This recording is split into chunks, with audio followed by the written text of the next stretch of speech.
بھی کہتا ہے صراط الذین انعمت علیہم، یا اللہ مجھے ان لوگوں کے راستے پر چلا جو تیرے انعام یافتہ لوگ ہیں، جن پر انہیں انعام فرمایا۔ قرآن کا مطالعہ کریں تو وہ 4 گروہ دکھائی دیتے ہیں جن پر میرے رب نے انعام فرمایا۔ پہلا درجہ نبیوں کا ہے، دوسرا صدیقین کا ہے، تیسرا شہداء کا ہے، چوتھا صالحین کا ہے۔ صالحین سے مراد اللہ کے نیک مقرب مقبول بندے جن کی زندگی کا ایک ایک لمحہ اللہ اور اس کے رسول اور شریعت مطہرہ کے عین مطابق بسر ہوتا ہے، وہ صالحین مراد۔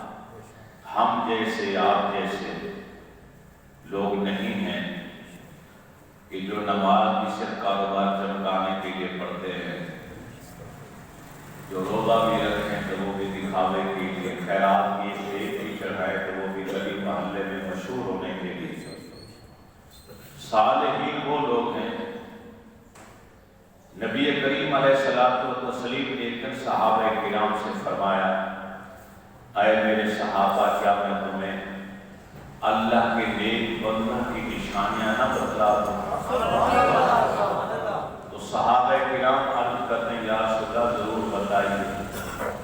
آپ نے فرمایا سب سے بڑی نشانی یہ ہے کہ ان کو دیکھتے ہی تمہیں خدا یاد آتا۔ اللہ والوں کی علامت پہچان سب سے بڑی یہی ہے، ان کے چہرے پہ نظر آئے تو اللہ یاد آئے۔ کیوں اللہ یاد آئے؟ کیونکہ انہوں نے 24 گھنٹے اپنے دل میں رب کو بسا رکھا ہے۔ حضرت فضیل بن عیاض رحمۃ اللہ تعالی جن کی قبر جنت المعلا میں ہے، مکہ مکرمہ میں ہے، ایک وقت تھا کہ اپنے زمانے کے کا یہ سب سے بڑا ڈاکو مشہور تھا، اس سے بڑا ڈاکو نہیں تھا، اور آج ہر منبر پر ان کو ولی کامل کے نام سے یاد کیا جاتا ہے، کیونکہ توبہ کا دروازہ تو رب نے کھلا رکھا۔ اگر سچی توبہ کوئی کرتا کہ توبہ کرنے کے بعد زندگی کے آخری لمحے تک پھر گناہ کے قریب بھی نہ جانا، وہ پھر منزل ولایت کی طرف لے کے جاتا۔ اپنے چھوٹے بیٹے علی کو اپنی گود میں لے کے کھڑے تھے کہ بچے نے سوال کر دیا، ابا جان کیا آپ کے دل میں میرے لیے پیار محبت ہے کہ نہیں؟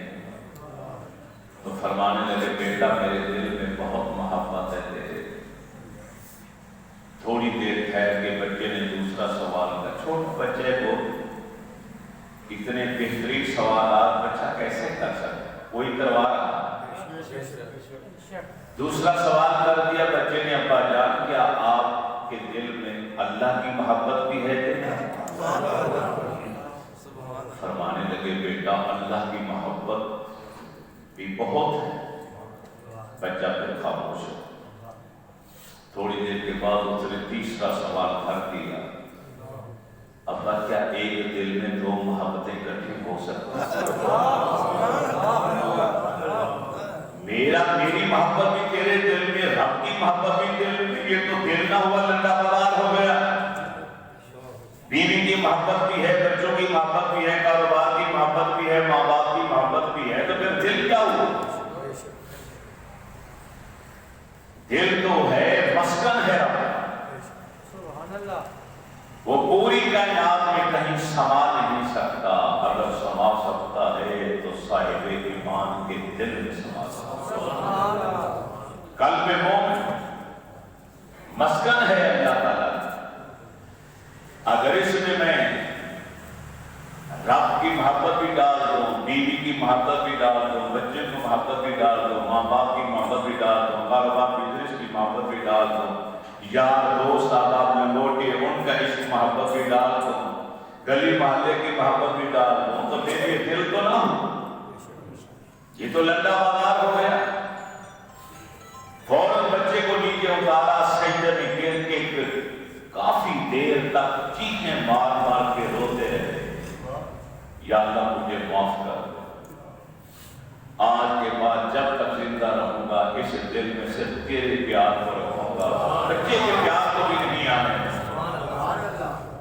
تو پھر اللہ نے یہ مقام دیا کہ آج مکہ مکرمہ کے جنت المعلا کے اندر آرام فرما ہے حضرت فضیل بن عیاض رحمۃ اللہ، جو رب تمہاری شان سے بھی زیادہ قریب ہے، اس کو تم نے فراموش کر دیا، اس کو پکڑ لیا، اس کو پکڑ لیا، اس کو پکڑ لیا، اس کو پکڑ لیا، اس کی طرف چلے گئے جو اتنا نیڑے ہے، اتنا نزدیک ہے، اس کی طرف توجہ ہی نہیں دی۔ حضرت امام جعفر صادق رضی اللہ تعالیٰ عنہ امام محمد باقر کے بیٹے ہیں، وہ امام زین العابدین کے بیٹے ہیں، وہ حضرت امام حسین کے بیٹے ہیں۔ ایسا خاندان، آپ بیٹھے ہیں، مریدین بھی بیٹھے ہیں، ایک نوجوان لڑکا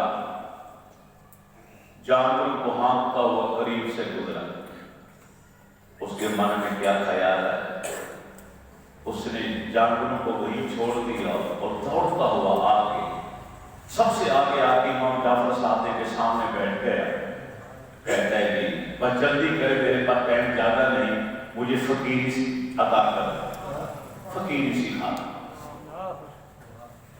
آپ نے فرمایا بیٹا فقیری اتنی سستی بھی نہیں کہ منٹ میں سکھا دی جائے، دے دی جائے، اس کے لیے محنت چاہیے، مجاہدہ چاہیے، میرے پاس ٹائم نہیں، میرے جانور ادھر ادھر ہو جائیں گے، گم ہو جائیں گے، مجھے ان کی فکر ہے، بس جلدی ایک ہی جملہ بولی جا رہا، کوئی اور بات ہی نہیں کر۔ سوچا کہ بچہ نوجوان، سارے مریدین حیران پریشان تھے کہ حضرت کی بات نہیں سن رہا، اپنی بات ہو رہی یار۔ امام جعفر صادق جلالی میں قریبی پانی کا تالاب تھا، بڑا گہرا، انسانی قد سے بھی بڑا طویل۔ مریدوں سے فرمایا اس کو اٹھاؤ تالاب میں،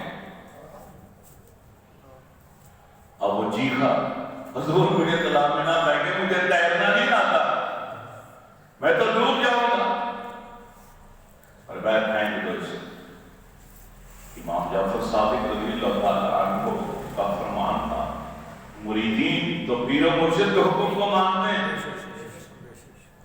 ایک آدمی نے ٹانگیں پکڑی، ایک نے بازو پکڑا، جھولا چلایا، بسم اللہ، چل تالاب میں پھینک دیا۔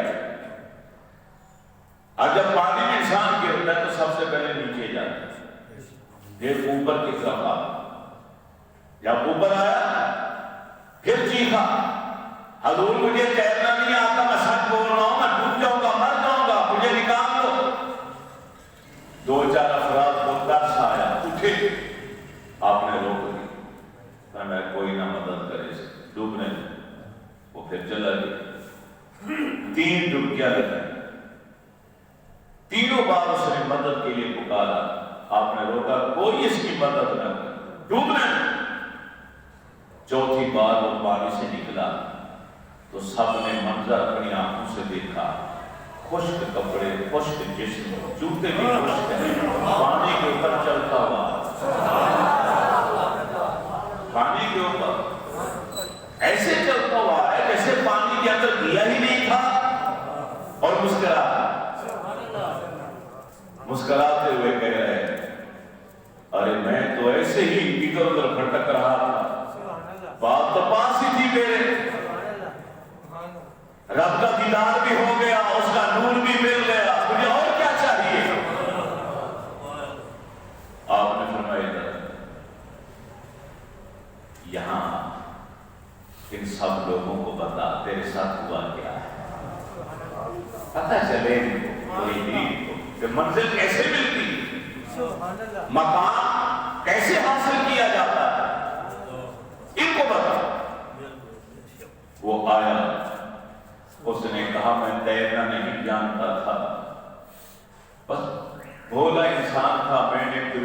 اور فقیری کا سوال کر دیا۔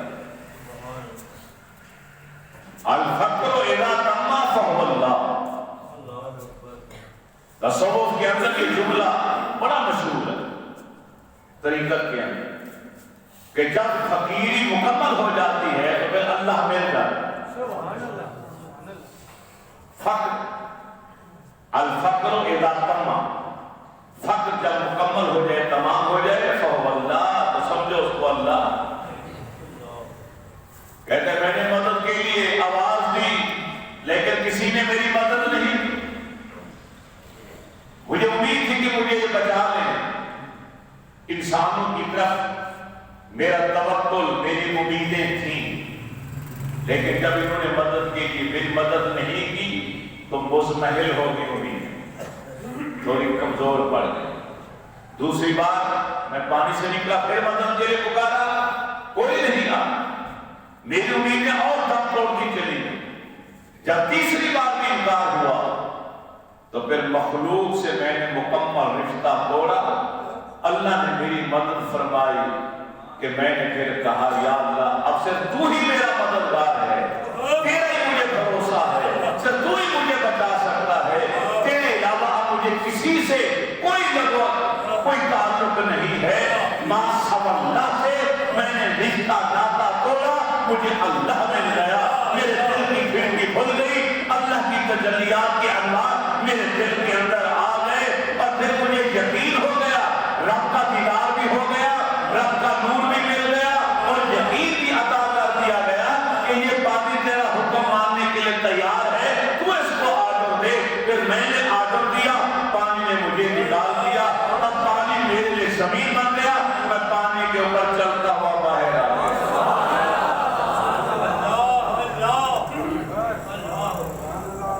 اس کے برکت تو دیکھو، خالی سجدے میں آ کے سادہ کر لیا اور کہہ دیا میں 5 وقت کا نمازی بن گیا ہوں، جبکہ ہر نماز میں تو بازار میں پھر رہا ہوتا ہے، گھر میں بیٹھا ہوا ہوتا ہے، لین دین کر رہا ہوتا ہے، گنتی ہو رہی ہوئی ہے نماز کے اندر، فلاں سے پیسے لینے، فلاں کے دینے، فلاں جگہ جانے، فلاں کام کرنے، یہ کون سی نماز؟ تو سلام پھیرتا ہے، فرشتہ وہی نماز لپیٹ کر تیرے منہ پر دے مارتا ہے کہ رب کو کوئی حاجت ضرورت نہیں۔ جب کائنات نہیں بنی تھی وہ اکیلا تھا، جب قیامت آ جائے گی پھر بھی وہ اکیلا رہے گا، اسے تو کسی کی عبادت اور پوجا کی ضرورت ہی نہیں، وہ تو غنی ہے، بے پرواہ ذات ہے، اللہ الصمد، وہ بے نیاز ہے۔ یہ تو نیاز مند کو چاہیے کہ اس کی حاجت اور ضرورت ہے کہ اس کی عبادت کرے تاکہ اس کا اپنا فائدہ ہو۔ حضرت جنید بغدادی، حضرت بایزید بستامی رحمۃ اللہ تعالیٰ کے دورے میں آتا، مجاہدہ کیا جنگل کے اندر، فرماتے ہیں کہ میں نے عہد کیا تھا نہ کچھ کھاؤں گا نہ پیوں گا، بس مجاہدہ ہی مجاہدہ کرتا چلا گیا، لیکن ایک وقت ایسا آیا کہ پیاس اتنی شدید لگی، میں نے کہا کچھ ہلاک ہو جاؤں گا، پانی ہونا چاہیے، تو پانی تھا ہی پینے کا۔ جنگل سے نکلا آبادی کی طرف تو آگے کنواں، جب اس کنویں پر پہنچا تو نہ رسی ہے نہ ڈول ہے، پانی انتہائی گہرائی میں ہے، ہاتھ بھی نہیں پہنچتا، پانی کیسے نکالوں، پیاس کیسے بجھاؤں، ہلکان ہو گیا، سامنے درخت کے نیچے جا کے بیٹھ گیا، یا اللہ کیا کروں، ہلاک ہو جاؤں گا، پریشان ہو کے بیٹھا ہوں، اور ساری توجہ ہے کہ نہ رسی ہے نہ ڈھول، اگر ہوتا تو پانی نکال لیتے۔ اتنے میں ہرن جانور کنویں کے پاس، وہ پیاسے تھے پانی پینے، پانی فوراً اوپر آ گیا، ان جانوروں نے پانی پیا، پیٹ بھرا اور چلے گئے، پانی کے نیچے چلا گیا۔ یہ اللہ کا ولی صاحب بتا رویا،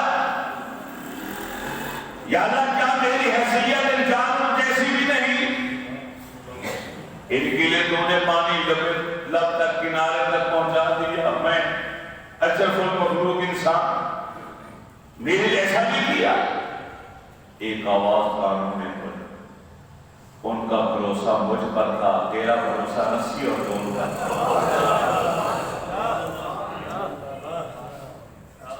یہ پرند ہے، خالی پوٹے لے کے صبح نکلتے ہیں، شام کو پوٹے بھر کر واپس آتے ہیں. شاہ کرمان ایک ہی بیٹی شجاعہ نام ہو.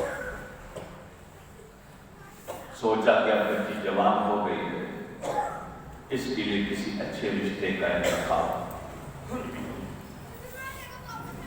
بیٹی کو پاس بٹھایا. بادشاہ نیک انسان، ولی کامل، تربیت ٹکا کے کی بیٹی، دینی تربیت. اسلام کا حکم ہے، اللہ کے نبی بیٹی سے پوچھتے ہیں اس کی رضا مندی، تو میں کیوں نہ پوچھوں؟ وہ ماں باپ ظالم ہیں جو اپنا فیصلہ ٹھونستے ہیں اولاد کے اوپر. بیٹا پھر اپنی بات منوا لیتا ہے، بیٹی کو ہم اجازت ہی نہیں دیتے بولنے کی. میرے نبی سے بڑھ کر کون ہے؟ اپنی بیٹی فاطمہ کے لیے رشتے آتے ہیں، خاموشی اختیار فرماتے ہیں. جب حضرت علی آئے رشتہ لینے کے لیے، آپ نے ہاں کرنے سے پہلے علی کو بٹھایا، کمرے کے اندر آ کے بیٹی سے پوچھا، بیٹی فاطمہ، علی تجھ سے شادی کرنا چاہتا ہے، میرے چچا کا بیٹا ہے، آیا بیٹھا ہے تیرا رشتہ مانگنے کے لیے، بول تو راضی ہے کہ نہیں؟ ہاں کرو کہ نہ کرو؟ میرے نبی کی تربیت، اگر میرے رسول بھی ہاں کر دیتے، بیٹی کی کیا ضرورت تھی کام کرتی؟ میرے نبی کی بیٹی ہے، جگر کا ٹکڑا ہے، میرے رسول کی تربیت ملی اس کو، میرے رسول کی صحبت ملی. میرے نبی کی صحبت کا اثر بیٹی پر نہیں ہوگا تو کس پر ہوگا؟ مگر پھر بھی امت کو تعلیم دینے کے لیے میرے رسول نے اپنی بیٹی سے آ کے پوچھا. بیٹی نے رضامندی کا اظہار کیا تو پھر علی کو جا کے ہاں کی. بادشاہ بن کر پوچھا، بیٹی بتا تیرے لیے کیسا شہزادہ تلاش کر. بیٹی نیک تھی، نیک صحبت میں بیٹھی. خواجہ معین الدین چشتی اجمیری رحمۃ اللہ تعالی علیہ کا ایک مشہور قول ہے. آپ فرماتے ہیں کہ نیک انسان کی صحبت نیک عمل سے بھی زیادہ اچھی ہے، اور برے ساتھی کی صحبت برے عمل سے بھی زیادہ بری. نیک گھرانہ تھا، نیک صحبت ملی، بیٹی کے منہ سے الفاظ نکلے، ابا جان یہاں کسی شے کی کوئی کمی نہیں، میں بادشاہ کی بیٹی ہوں، آپ نے بڑے لاڈ اور ناز سے مجھے پالا ہے، میرے لیے کوئی شوہر تلاش کرنا ہے تو پھر کوئی اللہ والا تلاش کیجیے، دیندار تلاش کیجیے. میرے نبی کا فرمان کہ انسان جب رشتہ کرتا ہے تو تین چیزیں دیکھتا ہے، مال و دولت دیکھتا ہے، حسن اور خوبصورتی کو دیکھتا ہے، اور تیسری چیز ہے دینداری کو دیکھتا ہے.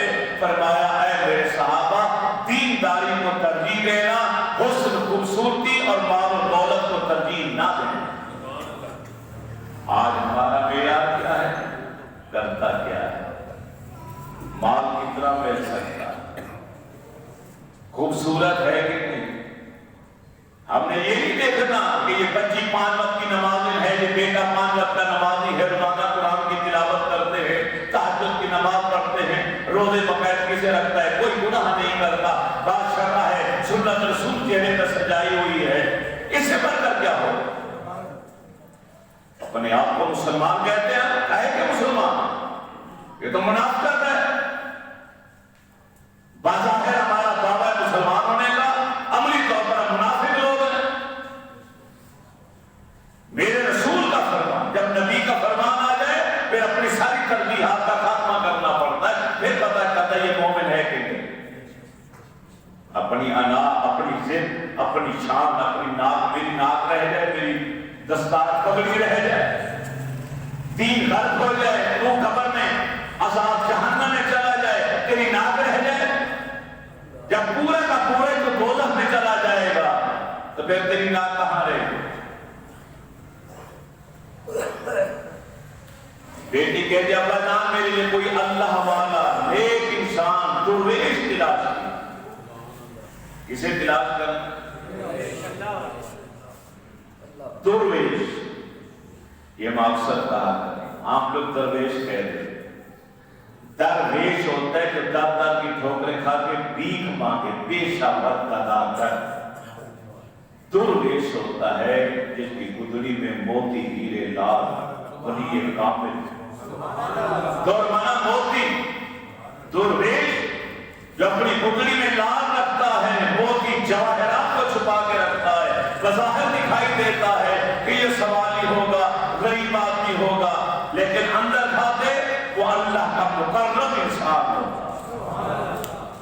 حدیث قدسی میرے رب فرماتے ہیں محبوب جو میرے خاص بندے ہیں وہ میری گواہ کے نیچے چھپے رہتے ہیں جب تک میں نہ چاہوں لوگوں کو ان کا پتہ ہی نہیں چلتا. میں جب چاہتا ہوں تو ان کی شان عظمت کو آشکار کرنے کے لیے پھر ان نے دنیا پر ظاہر کرنا. نبی کو معجزہ ملتا ہے ولی کو کرامت ملتی ہے ان کی شان محبوبیت لوگوں پر اجاگر کرنے کے لیے کہ جو ان کے مقربین ہیں ان کے دلوں میں اور زیادہ محبت پیدا ہو جائے اور جو منکر ہیں ان پر حق اور سچ واضح ہو جائے. بادشاہ نے حکم دے دیا وزیر مشیر دوڑ پڑے تو ایک ان کو مجذوب فقیر نظر آ گیا کہیں ننگے سر ننگے پاؤں پیوند لگا لباس پہنے ہوئے اس کو تلاش کر کے لے آئے. نکاح ہو گیا. دلہن کو لیا اکیلا ہی شہر سے باہر کوئی بارات نہیں کوئی باراتی نہیں جنگل کی طرف جہاں اس کا بسیرا تھا وہاں چلا. چھوٹی سی کٹیا اس نے جنگل میں بنا رکھی تھی جھونپڑی سی وہاں رہتا تھا وہ وہاں سے پکڑ کے لائے. جب بادشاہ کی بیٹی اس کے اندر داخل ہوئی ابھی اپنے پاؤں سے موزے اتارنے لگی تھی کہ اس کو کونے میں ایک روٹی رکھی ہوئی نظر آئی. اس کا ہاتھ نہیں رک گیا. پوچھا یہ روٹی رکھی ہے؟ اس نے کہا رات 2 روٹیاں آئی تھی میرے رب نے بھیجی تھی میں چاہتا تو کھا لیتا لیکن جب مجھے پیغام ملا کہ صبح بادشاہ کی بیٹی سے تیرا نکاح ہے تو میں نے کہا بادشاہ کی بیٹی میرے گھر آئیے کیا کھائے گی تو میں نے ایک روٹی کھا لی ایک رکھ لی کہ جب وہ آئے گی تو آدھی پانی میں ڈبو کے میں کھا لوں گا آدھی پانی میں ڈبو کے اسے کھلا دوں. اس کی چیخ نکلی زاروں کا دار روئی مجھ سے فرار ہو گیا دھوکہ ہو گیا مجھ میرے ساتھ. میں نے کہا تھا کوئی درویش اللہ والا تلاش کرنا یہ تو دنیا دار انسان ہے. شور مچ گیا. بادشاہ کا پیغام پہنچ گیا سارے اکٹھے ہو گئے. کیا ہوا؟ ابا جان میں نے کہا تھا مجھے کوئی درویش اللہ والا چاہے اپنے دنیا دار انسان تھی. بیٹی یہ دنیا دار جس کے پاس ہے کچھ نہیں. ابا جان اس کا ایمان تو جانوروں پرندوں جیسا بھی نہیں ہے. ایک کتا بھی اپنے لیے کھانا کھانے کے بعد دوسرے ٹائم کے بچا کے نہیں رکھتا. اسے یقین ہوتا ہے جس رب نے اب دیا ہے اگلے ٹائم پر بھی وہ دینے کی طاقت رکھتا ہے. اگر یہ اللہ والا ہوتا تو رات کی روٹی بچا کے نہ رکھتا. جس رب نے رات کس کو 2 روٹیاں دی ہیں آج کے وقت بھی وہ میری خاطر اور اس کی خاطر روٹی دے سکتا تھا بھیج سکتا تھا. ہم اپنے اپنے گریبانوں میں جھانکیں کہ ہم کہاں بیٹھے. اب تو پورے مہینے کا راشن گھر میں رکھ دیتے 2 مہینے کا راشن رکھ دیتے. آگے پتہ نہیں حالات کیسے بن جائیں. چینی مہنگی ہو رہی ہے توڑا ایک گھر میں رکھ دو آٹے کی بوری بھی لا کے رکھ دو گھی کے ٹین جا کے رکھ دو. حالات آگے خراب ہو رہے ہیں گھر میں ذخیرہ اندوزی ہو رہی. پل کی خبر نہیں کہ رات کو میں نے زندہ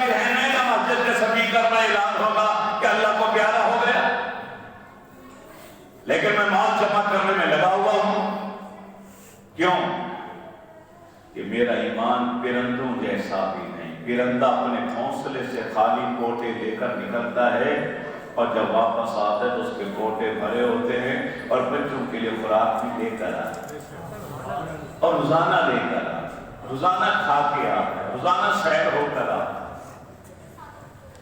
میرے نبی نے فرمایا ہے میرے صحابہ، اللہ تعالیٰ کی یہ جانور، یہ پرندے کیڑے مکوڑے نہ ہوتے تو رب تمہارے اعمال کو دے کر کبھی تمہارے پر ترس ہی نہ کھاتا، کبھی بارش ہی نہ برساتا، کبھی کھیتی باڑی نہ کرتا، کبھی پھل نہ اگاتا۔ یہ سارے سرسبزے اور یہ ساری کھیتی باڑیاں، یہ سب کو جو تمہیں مل رہا ہے ان بے زبان جانوروں اور پرندوں کے صدقے مل رہا ہے۔ اللہ ان پر رحم کھاتا ہے، ان کی وجہ سے بارش برساتا ہے اور وہ بارش کا پانی زمین میں جاتا ہے اور تمہارے لیے باغات اور کھیتیں اگ کے آتی ہیں۔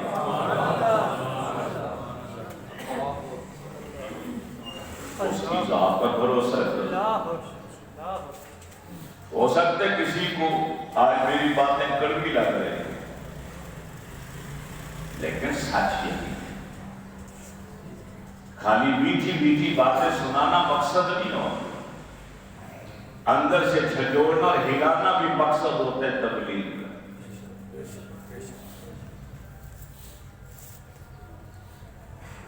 تو رب فرماتے سچے لوگوں کے ساتھ ہو۔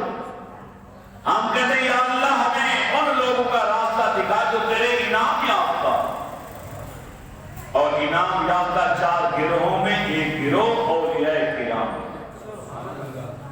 ان کی اقسام ہیں، ان میں اوجبا بھی ہیں، نقبا بھی ہیں، ابدال بھی ہیں، اوتاد بھی ہیں۔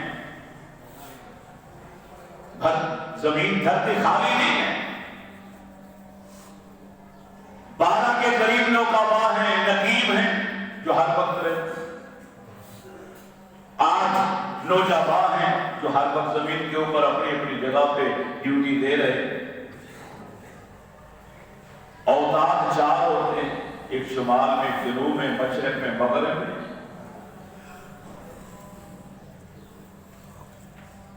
یہ میل کا کام دیتے، کیل کا کام کرتے ہیں کہ اللہ کے دسترخوان کے 4 کونے سنبھال کے بیٹھے ہیں تاکہ یہ جب تک رب چاہے یہ دھرتی قائم رہے۔ جب قیامت آئے گی ان کو اٹھا لیا جائے گا اور پوری زمین کو لڑ دیا جائے گا، تہس نہس کر دیا۔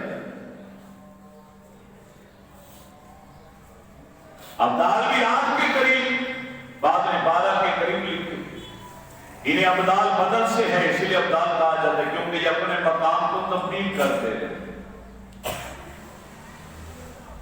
ائمہ 2 ہوتے، تیسرا کوئی نہیں۔ جب کوئی کتب وقت کا دنیا سے جاتا ہے تو ان کی جگہ پہ یہ دونوں ائمہ اس کے نائب بن کے کام کرتے۔ اب کتب کی اقسام ہے، ایک مطلق کتب ہوتا ہے جسے غوث کہا جاتا ہے، اور کوئی کتب کسی شہر کا ہے، کسی علاقے کا ہے، کسی محلے کا ہے، ایسا بھی ہوتا۔ حضرت میاں حسین زنجانی رحمت اللہ تعالی ہے، لاہور کے کتب تھے، جس رات ان کا وصال ہوا اسی رات حضرت داتا گنج بخش کو پیر و مرشد نے بھیجا کہ فوراً وہاں پہنچو۔ جانتے تھے کتب جا رہا ہے، دوسرا کتب اس کی جگہ لے گئے، مگر کتب مطلق ایک ہی ہوتا ہے کائنات میں اور وہ غوث ہے، اور غوث العظم کی تو شان کے کیا کہتے ہیں۔ یہ پورا مہینہ غوث العظم کے نام سے یاد کیا جاتا ہے، بڑی 11ویں شریف کے نام سے اسے پکارا جاتا ہے۔ اپنے تو اپنے رہے، مخالفین نے بھی، ابن تیمیہ جیسے سخت ترین بندے نے بھی اپنی کتابوں میں لکھا ہے کہ شیخ عبد القادر جیلانی رحمت اللہ تعالی علیہ ولایت کے اعلیٰ مقام پر تھے اور ان کی کرامات حد تواتر کو پہنچی ہوئی ہے کہ کوئی دنیا کا انسان انکار ہی نہیں کر سکتا۔ ابن تیمیہ جیسا سخت ترین جو ان چیزوں کے خلاف جن کا مسئلہ اور عقیدہ ان کا بڑا کہتا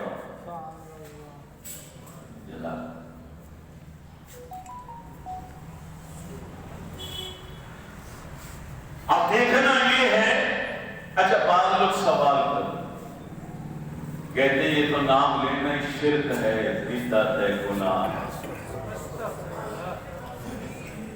بھئی کیوں؟ کہتے غوث مانا مدد، آپ نے کہا غوث العظم سب سے بڑا مددگار، تو سب سے بڑا مددگار تو اللہ کے رسول ہیں، اپنے ان کو بنا دیا ہے تو شرک ہو گیا۔ ایمانداری سے بچاؤ کہ حضرت ابو بکر کو کیا کہا جاتا ہے؟ صدیق اکبر۔ یہ بھی کہتے ہیں صدیق مانا سچا، اکبر مانا سب سے بڑا۔ تو سب سے بڑا سچا کون ہے؟ رب سے بڑھ کر کوئی سچا ہے؟ رسول سے بڑھ کر کوئی ہے؟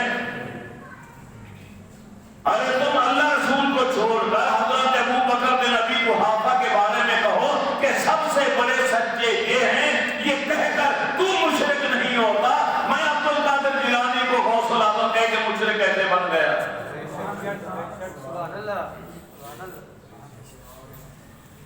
فاروق الفارق بین الحق والباطل، فاروق وہ ہے جو حق اور باطل میں فرق کرنے والا ہو۔ نبی سے بڑھ کر کوئی فاروق نہیں، اللہ سے بڑھ کر کوئی فاروق نہیں۔ اور ہم نے حضرت عمر کو کہہ دیا یہ فاروق اعظم ہیں، سب سے بڑے فاروق ہیں۔ کہتے کہ نہیں کہتے؟ یار جواب بھی دیا کرو بھائی، کل کوئی گلی محلے والا پکڑ لے گا آپ کو جواب بھی نہیں آئے گا۔ میں اس لیے آپ کو ثبوت دے رہا ہوں، آپ اس کو گریبان سے پکڑیں۔ یہ ان کی مساجد میں، ان کی اشتہاروں میں، ان کی فلیکسن میں، ان کے میموروں پر حضرت عمر کو فاروق اعظم کہا گیا، حضرت ابو بکر کو صدیق اکبر کہا جاتا ہے۔ ہم بھی مانتے ہیں۔ تو جب حضرت ابو بکر کو سب سے بڑا سچا کہہ کر مان کر بھی تم مشرک نہیں ہوتے، حضرت عمر کو فاروق اعظم سب سے بڑا فرق کرنے والا حق اور باطل کے درمیان کہہ کر، لکھ کر، سمجھ کر تم مشرک نہیں ہوتے، میں شیخ عبد القادر جیلانی رحمت اللہ تعالیٰ علیہ کو غوث العظم کہہ کر یا مان کر مشرک کیسے ہو گیا؟ یہ اصطلاحیں ہیں طریقت کے اندر، تصوف کے اندر۔ رب کی برابری نہیں کر رہے، رب تو خالق ہے، یہ سب مخلوق ہیں۔ جب اتنا جملہ بول دیا وہ خالق یہ مخلوق، تو شرک تو ختم ہو گیا۔ شرک تو اس وقت ہوگا جب میں کسی ولی اللہ، کسی نبی کے بارے میں کہوں معاذ اللہ کہ یہ بھی خالق ہے، معاذ اللہ، ان کو کسی نے بنایا نہیں۔ میں تو کہتا ہوں میرا عقیدہ یہ پیدا ہوئے ہیں، ان کی وفات ہوئی ہے، پہلے نہیں تھے، پھر دنیا میں آئے، پھر ایک وقت آیا دنیا سے چلے گئے، وہ ہمیشہ سے ہے، ہمیشہ رہے گا، پھر میں مشرک کیسے بن گیا بھائی؟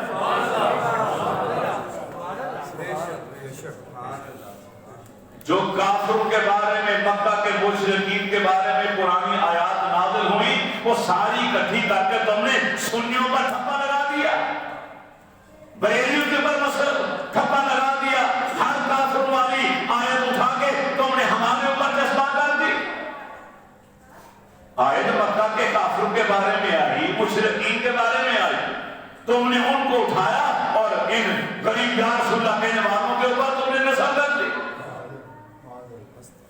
تمہیں تو آج تک کسی استاد نے یہ نہیں بتایا کہ شرک کی اصل تعریف کیا۔ ہر کام شرک نہیں ہوتا، دو ہی چیزیں ہیں ذہن میں رکھ لیں، تیسری کوئی شاید شرک نہیں۔ دو چیزوں کا نام شرک ہے، یہ تعریف آپ کو ذہن میں رکھنی چاہیے۔ پہلی بات، اللہ واجب الوجود ہے، ہم ممکن الوجود، وہ ہمیشہ سے ہے، ہمیشہ رہے گا۔ ہم پہلے نہیں تھے، اب ہیں، کل نہیں رہیں گے۔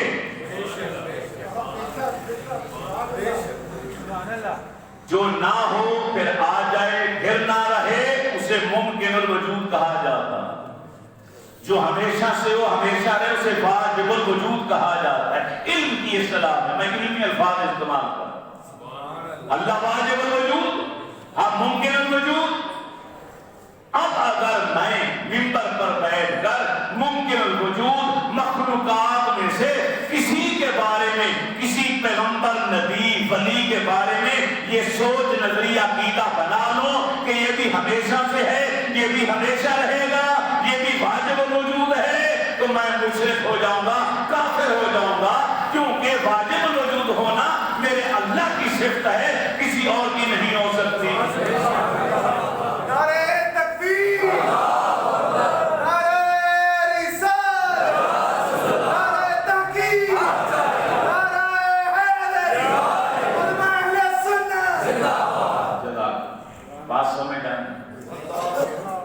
شرک کی دو ہی قسمیں. پہلی قسم میں نے بتا دی اللہ ہمیشہ سے ہمیشہ رہے. یہ نظریہ اللہ کے بندوں میں سے کسی بندے کے بارے میں، ہم تو اپنے نبی کے بارے میں کہتے کہ ہمارے نبی 12 ربیع الاول کو پیدا ہوئے، ربیع الاول میں آپ کی پردہ پوشی وصال مبارک ہوا، آپ کا روضہ مبارک ہے، آپ کی قبر مبارک ہے. تو شرک کہاں ہو گیا؟ میں تو اکثر کہتا ہوں کہ میلاد منانے والا جب گھر میں میلاد رکھتا ہے وہ شرک کی جڑ کو کاٹ کے باہر پھینک دیتا. ہر میلادی مشرک نہیں ہوتا، ہر مشرک جو شرک کرنے والا ہے وہ وہی ہوگا جو غیر میلادی ہو. میلاد کو ماننے والا کبھی مشرک نہیں، جو میلاد کو نہیں مانتے وہ مشرک. اور دوسری قسم شرک کہ عبادت کے لائق میرے اللہ کی ذات،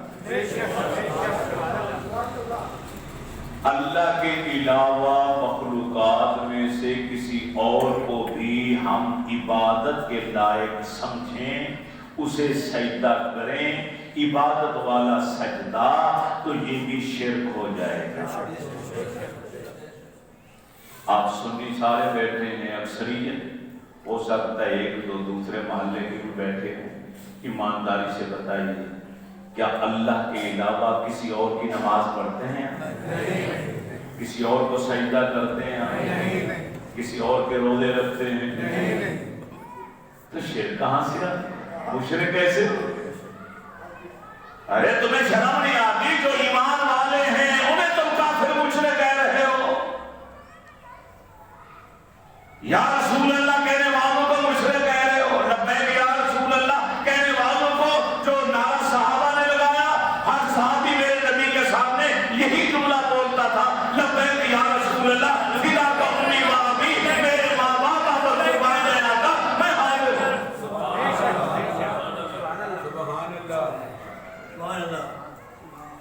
انشاءاللہ تعالی اگلے جمعہ المبارک کو غوث الاعظم کا ہم نے نام لیا تو ان کی سیرت، ان کی شان کے حوالے سے گفتگو ہوگی. وما علینا